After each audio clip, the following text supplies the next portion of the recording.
So I'm sitting here at the Latin Bridge in Sarajevo, Bosnia and Herzegovina, and this is a very historic bridge because this is where Franz Ferdinand, who was the heir apparent to the Austro-Hungarian Empire, back when empires were ruled by families, in a different era really, certainly. World War I certainly, for the most part, heralded the end of that era. I mean, before that, Germany was ruled by an Emperor Wilhelm, and Austro-Hungarian czars ruled Russia. It was a different era, and World War II pretty much put an end to all of that. And turmoil was brewing, but World War I was really a combination of incredible human error and even hubris and stupidity in some sense. So you had the Austro-Hungarian Empire, which was headquartered in Vienna, Austria. You had the Ottoman Empire, which came out of Turkey. There's the Russian Empire with czars, and France and England were major players in that. And before that, about 30 years before 1914, the Ottoman Empire gave the Austrian Empire. There was a lot of cross-pollination. It always had been between ruling families, intermarriage and agreements and backdoor deals and all kinds of things. About 30 years before, the Ottoman Empire gave the right to the Austrian Empire to occupy Bosnia. Of course, Bosnia is home to many Slavic people, Balkans, and there were a group of people in this very tiny country of Serbia, which was independent but very small, another Slavic country. And Serbia, either unofficially or officially by some military renegade folks, it's a little murky as to how it went, but they supported these at least six military folks that came to Bosnia, Sarajevo, and with the intent of assassinating Franz Ferdinand, who was the heir apparent of the Austro-Hungarian Empire. Back then, rulers were very concerned about ebb and flow of the strength of their empire, and were they waning, were they on the uprise? Political ambition was high. They wanted to add more territory to your empire, or you wanted to be free. In the case of Bosnian folks, they saw their fellow people in Sarajevo to be free, and they didn't want the Austrian-Hungarian Empire to be occupying them, and so they took it upon themselves to assassinate Franz Ferdinand on this spot, at this bridge. Some of the things that just blows my mind. They first attempted to assassinate Franz Ferdinand by throwing a grenade at his motorcade, and it didn't hit his car, it hit one of the other cars. So that was unsuccessful in assassinating him. But certainly you would think that as a ruler, or heir apparent to be a ruler, you would realize, hey, there are people out and about here who want to kill me. And wouldn't you be a little more careful on your movements in the city? But no, apparently not. He was crossing this bridge, and he and his wife, Sophia, I believe is her name, were shot. That just boggles my mind that they didn't realize that he was in danger after the failed attempt on his life earlier that morning, that same day.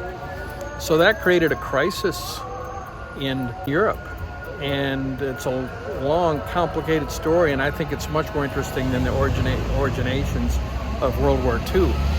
And both World War I and World War II have to be considered in combination. They're really one big war separated by 20 years of armistice peace, so to speak. Hitler wanted to avenge Germany's loss in World War II, which is what drove him to invade Poland and France, etc. So if Germany hadn't lost in World War I, there wouldn't have been World War II. There's a lot of arrogant miscalculations which caused that to happen. Austro-Hungarian Empire was concerned about losing relevance and fading, losing power, and they didn't want to allow this. They viewed Serbia as being involved with the assassination assassination of their heir apparent, and they felt they needed to have vengeance.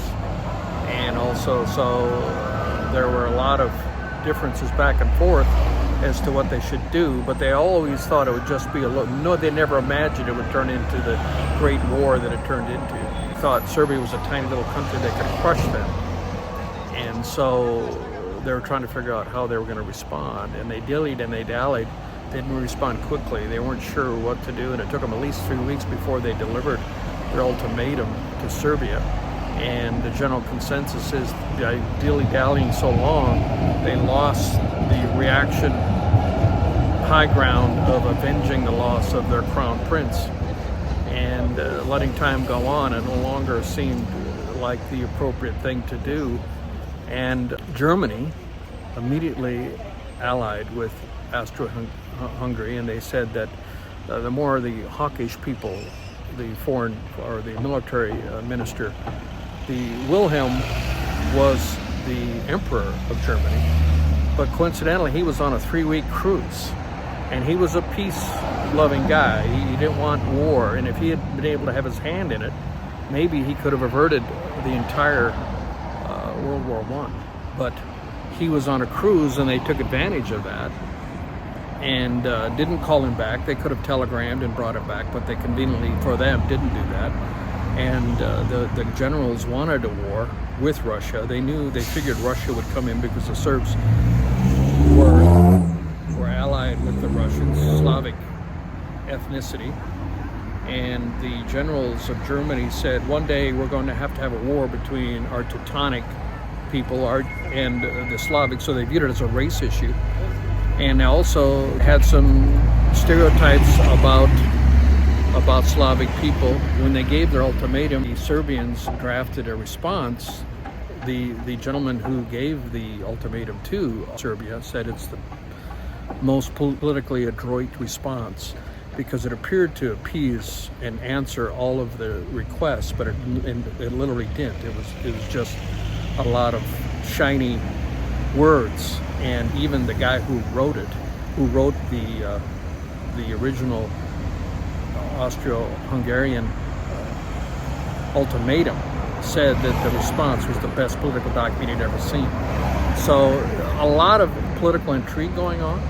So Germany says, when Wilhelm was on vacation, they said, we give you a blank check, whatever happens, we're all in on this.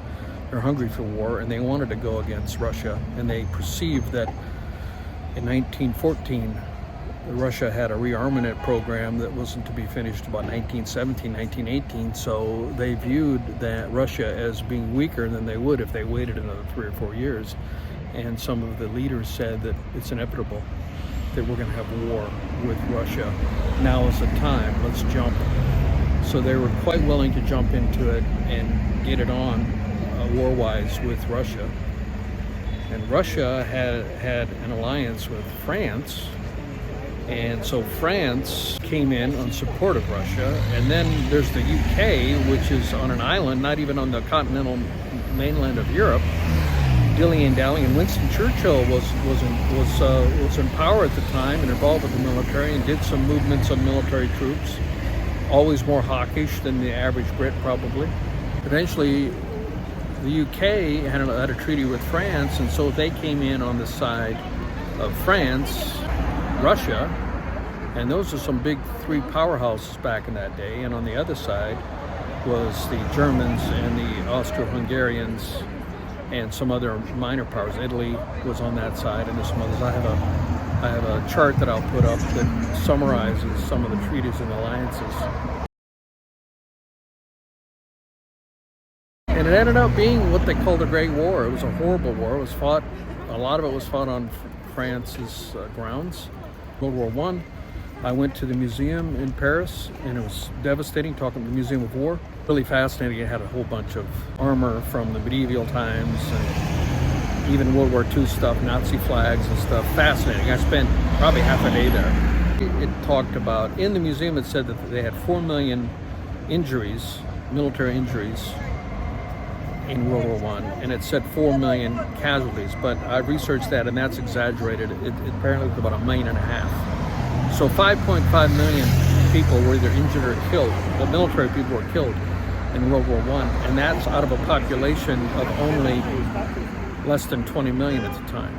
Think of it, 25% of the population were either injured or killed in the Great War. No wonder they had no heart to repel Hitler 20 years later, a mere 20 years later, when he invaded France. That's my take on it. It changed Europe forever. Most of the autocratic kingdoms and emperors were gone. I mean, Russia had the Bolshevik Revolution, and Germany no longer had an emperor. It just radically changed from old world government to modern, more democratic, republican way of doing things. It's much more interesting to me than World War II, although World War II is interesting as well. Many people study World War II, but World War I, to me, was more life-changing. Nobody anticipated the breadth that it would end up being, and so many players getting in. And actually, these treaties that they had were intended to... France had a treaty with Russia that if anybody attacks either one of them, the other would come to defend, and that was supposed to be a deterrent.